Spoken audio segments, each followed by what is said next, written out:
Em discussão? Peço a palavra, senhor presidente. Com a palavra, vereador Camilles. Senhor presidente, colegas vereadores, em primeiro lugar, gostaria de agradecer a presença do meu amigo Ion Rodrigues, irmão do homenageado.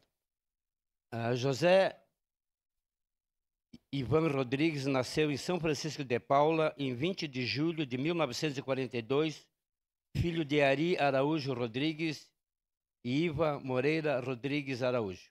Casou-se com Adelaide de Lucena Rodrigues e tiveram 2 filhos, Leandro de Lucena Rodrigues e Ivandro de Lucena Rodrigues.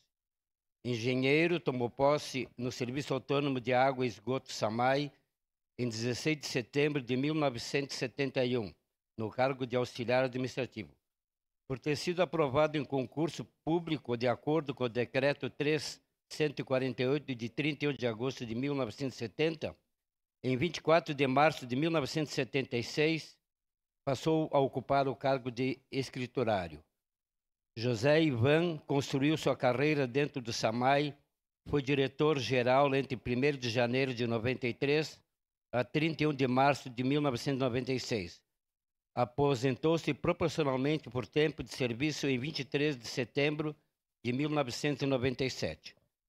Faleceu no Hospital Vivi Ramos em 10 de abril de 2022.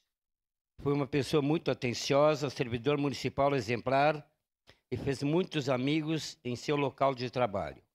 Pelo exposto acima, consideramos justa a homenagem e esperamos contar com a aprovação dos nobres pares. Caxias do Sul, 23 de setembro de 2024, 149 anos de colonização e 134 de emancipação política. Era isso, senhor presidente.